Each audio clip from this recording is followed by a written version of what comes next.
Air conditioner का काम कितने दिन में सीख सकते हैं। एक हमारे दोस्त ने बहुत ही कमाल का क्वेश्चन पूछा है कि क्या हम कितने दिन में सीख सकते हैं एयर कंडीशनर का काम।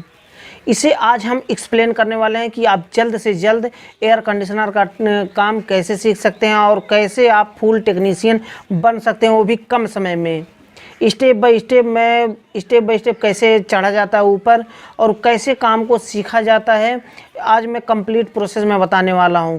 इसके साथ में एक और हमारे दोस्त ने क्वेश्चन पूछा है कि अगर कंप्रेसर ख़राब है तो उसे कैसे हम जाने कि कंप्रेसर ख़राब है। उसका टर्मिनल ख़राब होता है या फिर उसमें शार्टिंग होता है या फिर उसमें क्रॉस हो जाता है कंप्रेसर, या फिर उसमें उसका टर्मिनल ही ख़राब हो जाता है। कैसे हम पता करेंगे कि कंप्रेसर ख़राब है। आज कंप्लीट स्टेप बाय स्टेप दोनों पॉइंट को आज हम एक्सप्लेन करने वाले हैं, इसलिए वीडियो को लास्ट तक देखते रहिए। और उससे पहले मैं बताना चाहूँगा कि अगर आपने अभी तक अमरेश 11 टेक चैनल को सब्सक्राइब नहीं किया है तो नीचे लाल कलर का सब्सक्राइब का बटन है, उसे दबाकर सब्सक्राइब कर लें और बेल आइकन को प्रेस कर दें ताकि हमारा आने वाली न्यू वीडियो का नोटिफिकेशन आपको सबसे पहले मिल सके, क्योंकि दोस्तों हम आपके लिए ऐसे यूजफुल वीडियो हमेशा लेकर के आते रहते हैं। तो सबसे पहले हम बात करते हैं कंप्रेसर को, तो हम बाद में समझेंगे। सबसे पहले हम समझते हैं कि काम कैसे सीखा जाता है जल्दी से जल्दी, ताकि कम समय में आप जल्दी से कवर कर पाएँ। क्योंकि देखिए ये कोर्स इतना आसान नहीं होता है और बहुत मुश्किल भी नहीं होता है, इतना भी कठिन नहीं है कि आप 3 महीने में या फिर 6 महीने में इस कोर्स को कंप्लीट ना कर पाएँ। चाहे आप ऑनलाइन सीख रहे हो या फिर ऑफलाइन सीख रहे हो या फिर इंस्टीट्यूट में सीख रहे हो, कैसे सीखना होता है स्टेप बाय स्टेप। तो देखिए सबसे पहले हमें क्या करना होता है, सबसे पहले एयर कंडीशनर के भागों को समझना होता है। मेरी बातों को आप दिमाग लगा करके समझिए और सीखिए मैं क्या बता रहा हूँ। आप जल्दी से जल्दी काम सीख जाएंगे, बहुत टाइम नहीं लगेगा, आप जल्दी से जल्दी कवर कर पाएंगे अगर मेरी बताए हुए बातों पर चलेंगे। तो जो मैं सिखा रहा हूँ उसे अच्छी तरह से सीखिए और समझिए, अपने दिमाग में बैठाइए। सबसे पहले एयर कंडीशनर, चाहे रेफ्रिजरेटर हो, एयर कंडीशनर हो या फिर स्प्लिट एयर कंडीशनर हो, इन्वर्टर एयर कंडीशनर हो, नॉन इन्वर्टर एयर कंडीशनर हो, कोई भी एयर कंडीशनर हो, कोई भी रेफ्रिजरेशन सिस्टम हो, कोई दिक्कत नहीं है, सारे प्रोसेस सेम होते हैं। काम को सीखने के लिए, काम शुरुआत करने से पहले सबसे पहले आप क्या करिए कि आप सारे पार्ट, जितने भी एयर कंडीशनर में पार्ट लगे होते हैं, सारे पार्ट के नाम आपको याद रखने हैं। इसके लिए आपको देखिए ड्यूटी आप करते हैं, ऑफलाइन सीख रहे हैं, हेल्पर बनकर कहीं काम कर रहे हैं, तो देखिए टाइम निकालिए 1-2 घंटा रोज़, आप रेगुलर आप इस पर स्टडी करिए। स्टडी कैसे करना है, आप जितने भी टूल्स होते हैं, जितने भी स्पेयर पार्ट लगे होते हैं एयर कंडीशनर के अंदर, उसे सबसे पहले आपको जानना होगा कि उसमें क्या क्या लगे होते हैं एयर कंडीशनर में। सबसे पहले हम विंडो एयर कंडीशनर की बात करें तो मैं बता रहा हूँ, आप ध्यान से सुनिए और लिख करके भी आप रख लीजिए। विंडो एयर कंडीशनर की बात करें, non inverter air conditioner, window air conditioner की बात करें तो उसमें देखिए थर्मोस्टेट लगा होता है। थर्मोस्टेट जो कि टेम्परेचर को अप डाउन करने में, अब देखिए इस तरह से थर्मोस्टेट ये होता है।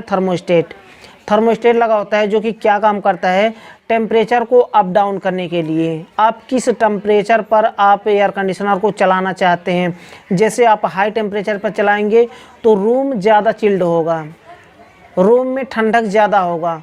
आप बातों को ध्यान से सुनिए और अपने दिमाग में बैठाइए, आप जल्दी सीख जाएंगे। सबसे पहले मैं बता रहा हूँ कि उसमें आपको ध्यान रखना है कि कौन कौन से स्पेयर पार्ट लगे होते हैं। सबसे पहले हमने उठाया है थर्मोस्टेट जो कि टेम्परेचर को अप डाउन करने में मदद करता है। कुछ विंडो एयर कंडीशनर ऐसे होते हैं जिसमें सेंसर लगा होता है, तो सेंसर की बात हम बाद में करेंगे, पहले हम थर्मोस्टेट की बात कर रहे हैं। थर्मोस्टेट सामने ही लगा होता है जो इस तरह से घुमाया जाता है, हाथ से घुमाया जाता है। आप देख रहे हैं इस तरह से, उसमें एक बटन लगा होता है जिसको हाथ से हम घुमाते हैं टेम्परेचर को अप डाउन करने में। टेम्परेचर को कम करते हैं तो रूम कम ठंडा करके जल्दी कंप्रेसर ट्रिप हो जाएगा। लेकिन अगर आप टेम्परेचर को हाई रखते हैं, ऊपर रखते हैं, तो कंप्रेसर ज़्यादा देर तक चलता है, जिससे क्या होता है रूम में कूलिंग ज़्यादा से ज़्यादा होती है, उसके बाद कंप्रेसर बंद होता है। ये तो हो गया थर्मोस्टेट। इसके बाद होता है, आप देख सकते हैं फैन मोटर। जो कि विंडो एयर कंडीशनर में ब्लोअर फैन मोटर और एग्जॉस्ट फैन जो कंडेंसर फैन मोटर होता है, दोनों एक साथ में होता है। दोनों तरफ शाफ्ट लगे होते हैं, आप देख सकते हैं इस तरह से दोनों तरफ शाफ्ट लगे होते हैं उसमें। ये होता है ब्लोअर फैन मोटर और उसका कंडेंसर फैन मोटर, दोनों एक साथ में होते हैं, सिंगल मोटर होता है उसमें। ये होता है फैन मोटर हो गया दूसरा, जो कि पीछे की साइड में भी गर्म हवा फेंकता है, सामने की साइड में ठंडा हवा फेंकता है। जो कि उसमें क्या होता है, स्प्लिट एयर कंडीशनर में अलग अलग पार्ट में होते हैं। कंडेंसर फैन मोटर आउटडोर में लगा होता है और उसका ब्लोअर मोटर इंडोर में लगा होता है, जो कि इंडोर में कूलिंग फेंकता है और आउटडोर में गर्म हवा फेंकता है। दोनों अलग अलग पार्ट होते हैं स्प्लिट एयर कंडीशनर में। और विंडो एयर कंडीशनर में क्या होता है कि सिंगल पार्ट होते हैं, उसी में ब्लोअर फैन मोटर होता है, उसी में कंडेंसर फैन मोटर होता है, उसी में कूलिंग कॉइल होता है, उसी में कंडेंसर होता है हीटिंग के लिए। ये तो हो गया हमारा ब्लोअर मोटर। अब हम बात करते हैं उसमें कैपेसिटर लगा होता है, ये देख सकते हैं कैपेसिटर। अब देखिए जितने भी स्पेयर पार्ट मैं बता रहा हूँ विंडो एयर कंडीशनर के, स्पेयर पार्ट के नाम भी बता रहा हूँ और उसके साथ में क्या काम करता है यह स्पेयर पार्ट वह भी बता रहा हूँ, इसलिए दिमाग लगा करके आप सुनिए और समझिए। ये होता है कैपेसिटर। अब कैपेसिटर क्या काम करता है, कुछ कैपेसिटर ऐसे होते हैं जो फैन मोटर के लिए अलग कैपेसिटर होते हैं, कुछ कैपेसिटर ऐसे होते हैं जब उसकी कंप्रेसर को रन करवाने के लिए और फैन मोटर को भी रन करवाने के लिए दोनों एक साथ में होते हैं। तो ये कैपेसिटर का काम होता है कि कंप्रेसर को रन करवाना, कंप्रेसर को स्टार्ट करके उसके बाद उसे रन करवाता है। कैपेसिटर का काम ये होता है कि देखिए फैन मोटर क्या होता है कि जितने भी सेलिंग फैन मोटर होते हैं या फिर सिंगल फैन मोटर होते हैं, सिंगल स्पीड के या फिर डबल स्पीड के या फिर 3 स्पीड के, सभी फैन मोटर में कैपेसिटर लगे होते हैं। कंप्रेसर के साथ में भी कैपेसिटर लगे होते हैं उसे रन करवाने के लिए, क्योंकि अगर कैपेसिटर नहीं लगा होगा तो वहाँ पर रन नहीं करवा पाएगा और कंप्रेसर बार बार हीटअप होकर के बंद हो जाएगा। तो रन करवाने के लिए कैपेसिटर का सहारा लिया जाता है। ये होता है कैपेसिटर का काम। कैपेसिटर हो गया। इसके बाद देखिए उसमें लगे होते हैं कंप्रेसर, ये होता है कंप्रेसर। अब कंप्रेसर क्या काम करता है एयर कंडीशनर में, कंप्रेसर होता है ना उसमें रेफ्रिजरेंट डाला जाता है, गैस डाला जाता है एयर कंडीशनर में, जो कि पंप करने का काम करता है ये कंप्रेसर। अब पंप कैसे करता है, जैसे एक तरफ से खींचता है, जो रेफ्रिजरेंट कंडेंसर में होता है वो खींच करके डिस्चार्ज में कंडेंसर में भेजता है, कंडेंसर से हो करके कूलिंग कॉइल में जाता है। ये इसका साइकिल डायग्राम आप देख सकते हैं, ये होता है साइकिल डायग्राम।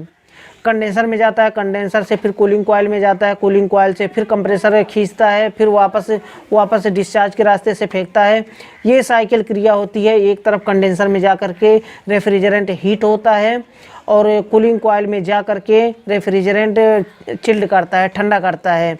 ये कंप्रेसर का काम होता है। जैसे एक मैं सपोज दैट एग्जांपल में देना चाहूँगा कि एक मनुष्य होता है, उसके अंदर एक हृदय होता है, एक धड़कन उसमें दिल होता है। वही सेम काम करता है जैसे हृदय काम करता है आदमी को जिंदा रखने के लिए, उसके आदमी के ब्लड को पंप करता है, उसी तरह से सेम प्रोसेस होता है एयर कंडीशनर में। उसी का काम करता है कंप्रेसर वही हृदय का काम करता है, पंप करने का काम करता है ताकि एयर कंडीशनर जिंदा रहे। कंप्रेसर वही पंप का काम करता है, ये रेफ्रिजरेंट को एक बार खींचता है, फिर फेंकता है, फिर खींचता है, फिर फेंकता है।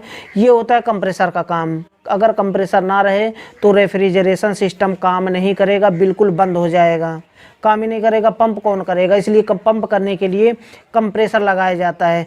ये हो गया कंप्रेसर। अब देखिए उसमें देखिए थर्मोस्टेट हो गया और कंप्रेसर हो गया, कैपेसिटर हो गया, फैन मोटर हो गया। अब बाहरी हम सतह की बात करें तो देखिए कुछ एयर कंडीशनर सिस्टम में ऐसे होते हैं जो कि रिले लगे होते हैं। वैसे तो जितने भी नए एयर कंडीशनर आ रहे हैं उसमें वोल्टेज रिले नहीं लगाया जाता है, सिर्फ उसमें डायरेक्ट कैपेसिटर के साथ में ही कंप्रेसर को स्टार्ट करता है और कंप्रेसर को रन करता है। लेकिन पुराने जो एयर कंडीशनर होते हैं उसमें इस तरह से आप देख सकते हैं वोल्टेज रिले लगाया जाता है। वोल्टेज रिले का कनेक्शन भी ऑलरेडी मैं बता चुका हूं। अगर आप चाहेंगे तो वोल्टेज रिले का कनेक्शन फिर से मैं बताऊंगा। CSR सर्किट की वायरिंग कैसे किया जाता है, वही होता है वोल्टेज रिले। तो वोल्टेज रिले के साथ में कनेक्शन किया जाता है, उसके लिए नेक्स्ट वीडियो में बताऊंगा, या फिर पहले भी बता चुका हूँ, आई बटन में फ्लैश हो रहा है, वहाँ से क्लिक करके उस वीडियो को देख सकते हैं और सीख सकते हैं कि वोल्टेज रिले का कनेक्शन कैसे किया जाता है। ये होता है वोल्टेज रिले, कुछ एयर कंडीशनर में लगे होते हैं। और ओवरलोड प्रोटेक्टर, कुछ कंप्रेसर ऐसे होते हैं जो कि ओवरलोड उसमें कंप्रेसर के अंदर ही लगा होता है, लेकिन कुछ कंप्रेसर ऐसे होते हैं जो कि बाहर ओवरलोड प्रोटेक्टर दिया जाता है। वह क्या काम करता है? ओवरलोड प्रोटेक्टर जो काम करता है वो कंप्रेसर को ज़्यादा हीटअप नहीं होने देता है, यानी कि अगर कंप्रेसर बहुत ज़्यादा हीट हो गया तो वह जलने के चांस होते हैं कंप्रेसर। तो जलने से बचाने के लिए क्या होता है कि कंप्रेसर को ट्रिप कर देता है, वह ओवरलोड प्रोटेक्टर जो लगा होता है वह हीट होकर के ट्रिप हो जाता है, यानी कि कॉमन की सप्लाई वहाँ पर छोड़ देती है। चाहे कॉमन में लगाएं आप, वैसे तो ओवरलोड प्रोटेक्टर के साथ में कॉमन में ही सप्लाई दिया जाता है। तो वह क्या करता है कि वह ट्रिप हो जाता है, ओवरलोड प्रोटेक्टर सप्लाई छोड़ देता है, कॉमन में सप्लाई छोड़ देता है, तो कंप्रेसर वहाँ पर बंद हो जाता है, यानी कि ओवरलोड नहीं होने पाता है, कंप्रेसर वहाँ पर बंद हो जाता है। ये होता है ओवरलोड प्रोटेक्टर। अब हम बात करते हैं कि आप देख सकते हैं इस तरह से कैपिलरी लगी होती है, जो पतली पाइप होती है। पतली पाइप क्या काम करती है? जब डिस्चार्ज फेंकता है ना, डिस्चार्ज जब फेंकता है तो धीरे धीरे करके कंडेंसर में जाता है, तो वहाँ पर जाकर के हीटअप होता है। अगर यह कैपिलरी ना रहे, कैपिलरी ही मेन होता है जो कि एक तरफ हीटिंग करता है, एक तरफ कूलिंग करता है, यानी कंडेंसर की तरफ हीट करता है और कूलिंग की तरह, कूलिंग कॉइल की तरफ वहाँ पर जाकर के चिल्ड होता है।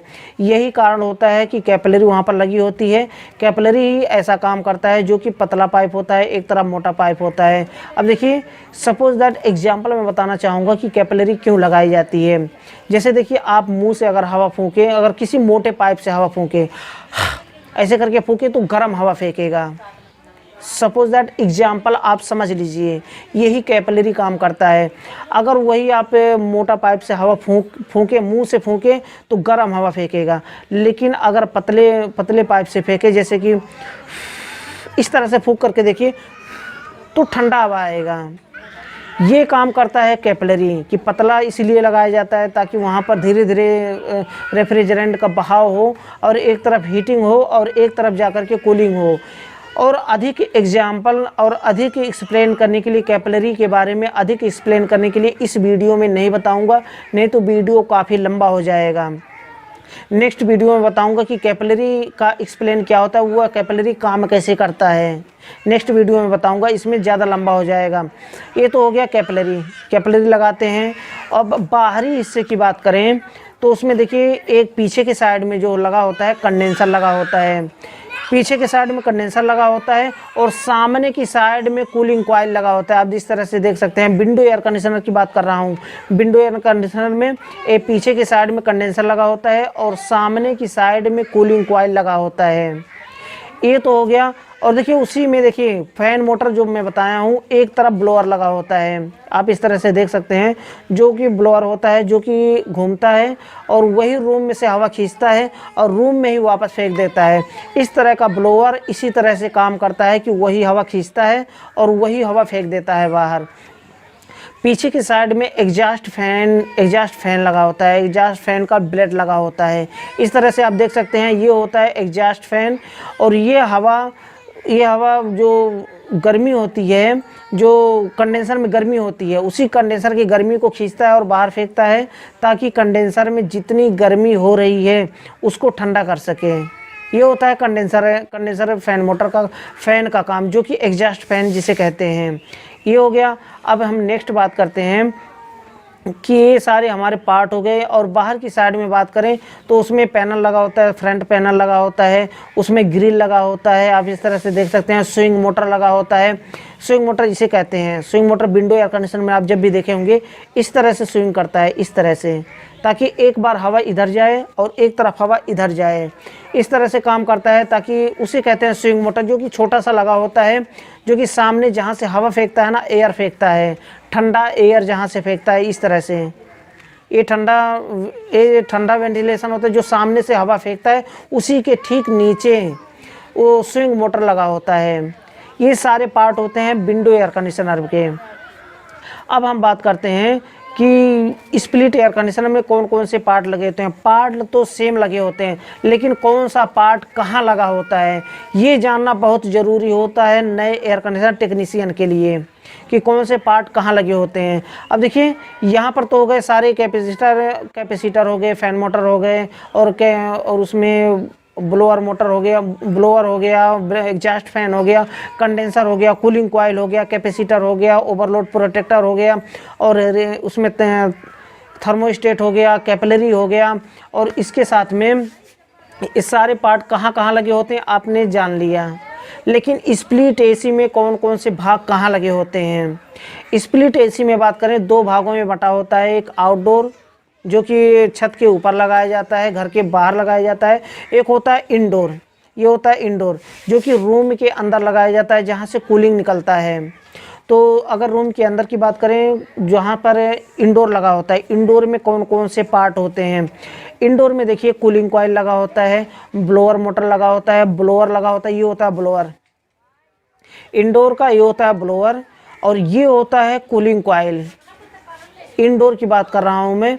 इंडोर में ही कूलिंग कॉइल लगा होता है, ब्लोअर लगा होता है, ब्लोअर मोटर लगा होता है, और छोटा सा कैपेसिटर लगाया जाता है इंडोर मोटर को चलाने के लिए। जैसे कि मैं पहले ही बताया हूँ कि मोटर को चलाने के लिए एक ना एक कैपेसिटर की ज़रूरत पड़ती है, कोई भी मोटर हो।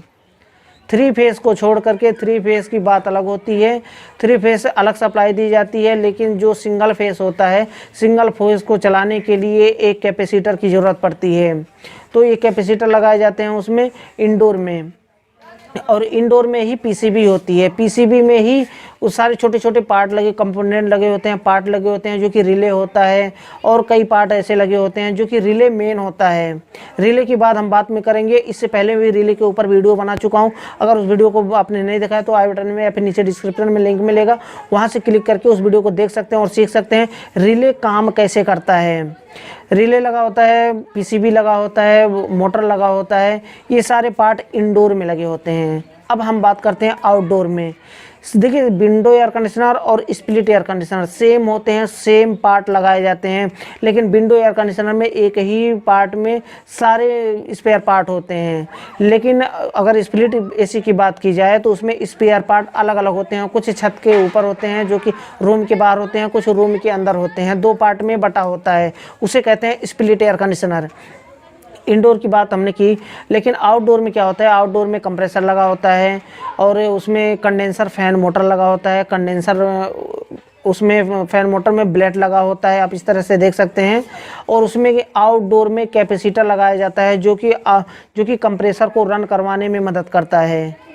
ये होता है कैपेसिटर जो आउटडोर के कंप्रेसर को रन करवाने में मदद करता है। लेकिन कुछ एयर कंडीशनर में ऐसे होते हैं जो कि आउटडोर में ही फैन मोटर के लिए कैपेसिटर अलग से होता है। ये छोटा कैपेसिटर आप देख सकते हैं, छोटा कैपेसिटर अलग से लगा होता है। लेकिन कुछ एयर कंडीशनर में ऐसे होते हैं जो एक ही कैपेसिटर में दोनों मोटर को सप्लाई दी जाती है। कंप्रेसर को भी सप्लाई उसी कैपेसिटर से दी जाती है, और फैन मोटर को भी रन करवाने के लिए उसी कैपेसिटर के साथ में सप्लाई दी जाती है। ये अलग अलग पार्ट होते हैं। और इसमें देखिए स्प्लिट एयर कंडीशनर में कूलिंग कॉइल रूम के अंदर होता है, इंडोर में होता है, और उसका कंडेंसर कॉइल जो होता है रूम के बाहर होता है, यानी कि कंडेंसर आउटडोर में होता है। कंडेंसर आउटडोर में होता है, हीटिंग आउटडोर में होता है, और कूलिंग इंडोर में होता है। और कैपिलरी जो लगाई जाती है आप देख सकते हैं इस तरह से, कैपिलरी ये आउटडोर में ही लगाया जाता है। आउटडोर में कैपिलरी लगा होता है। बाकी जो पाइप होते हैं, जो कॉपर पाइप होते हैं, उसी के साथ में इंडोर से लेकर के आउटडोर को ज्वाइंट किया जाता है। और कुछ एयर कंडीशनर में ऐसे होते हैं जो कि पहले आउटडोर में सप्लाई जाता है, मेन सप्लाई, और आउटडोर से होकर के इंडोर में आता है कुछ एयर कंडीशनर में। और कुछ स्प्लिट एयर कंडीशनर में ऐसे होते हैं जो कि पहले इंडोर में सप्लाई दी जाती है, इंडोर में सप्लाई जाने के बाद फिर वहाँ से निकल करके आउटडोर को सप्लाई जाता है। कुछ एयर कंडीशनर अलग अलग तरह से सप्लाई दिया जाता है, कि कभी आउटडोर में दिया जाता है, आउटडोर से लेकर के इंडोर में, और कभी इंडोर से लेकर के आउटडोर में। सेम एयर कंडीशनर में नहीं, अलग अलग कंपनी के एयर कंडीशनर में। वीडियो काफ़ी लंबा हो चुका है। यहाँ पर नेक्स्ट हम बात करते हैं कि कंप्रेसर को कैसे चेक किया जाता है, कि कंप्रेसर हमारा ख़राब है या फिर सही है। तो देखिए कंप्रेसर में 3 टर्मिनल लगे होते हैं उसमें, इस तरह से आप देख सकते हैं। कंप्रेसर में 3 टर्मिनल होते हैं, एक होता है कॉमन, एक होता है स्टार्टिंग, एक होता है रनिंग। तीनों टर्मिनल लगे होते हैं। नॉन इन्वर्टर एयर कंडीशनर की बात कर रहा हूँ यहाँ पर कि कंप्रेसर कैसे ख़राब माना जाएगा, या फिर सही है या फिर सही है कंप्रेसर। तो कंप्रेसर को कंटिन्यूटी से चेक किया जाता है। कंटिन्यूटी से चेक करने के लिए आप चाहे सीरीज से चेक करें, या फिर एक छोटा लाइट होता है जो कि बाज़ार में बहुत ही कम कीमत में मिल जाता है, जो कि स्टार्ट करने पर लाइट जलता है, उससे भी आप चेक कर सकते हैं।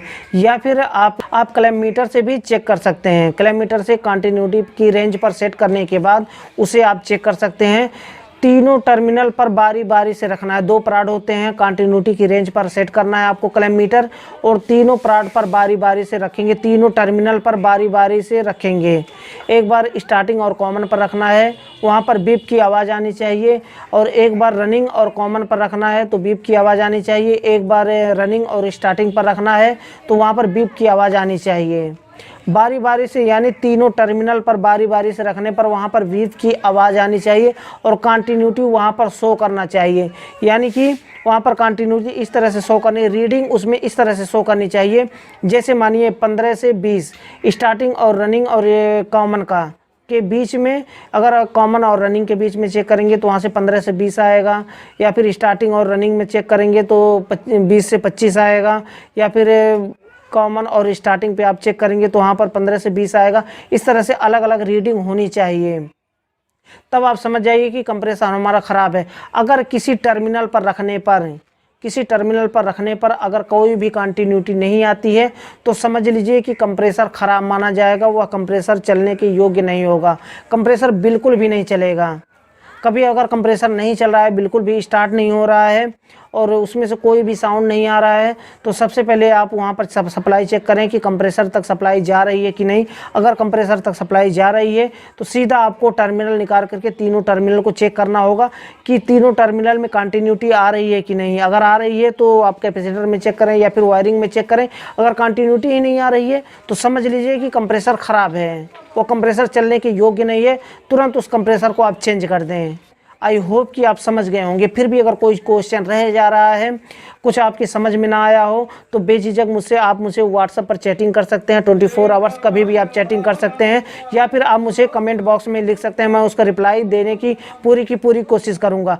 अगर वीडियो आपके लिए यूजफुल रहा हो, आपको पसंद आया तो वीडियो को लाइक जरूर करें। और लास्ट में फिर से बताना चाहूँगा कि अगर आपने अभी तक अमरेश 11 टेक चैनल को सब्सक्राइब नहीं किया है तो नीचे लाल कलर का सब्सक्राइब का बटन है, उसे दबाकर सब्सक्राइब कर लें और बेल आइकन को प्रेस कर दें ताकि हमारे आने वाली न्यू वीडियो की नोटिफिकेशन आपको सबसे पहले मिल सके। क्योंकि दोस्तों हम आपके लिए ऐसे यूजफुल वीडियो हमेशा लेकर के आते रहते हैं। तो दोस्तों आज के लिए बस इतना ही था। अगली वीडियो में फिर जल्दी मिलते हैं नए टॉपिक के साथ।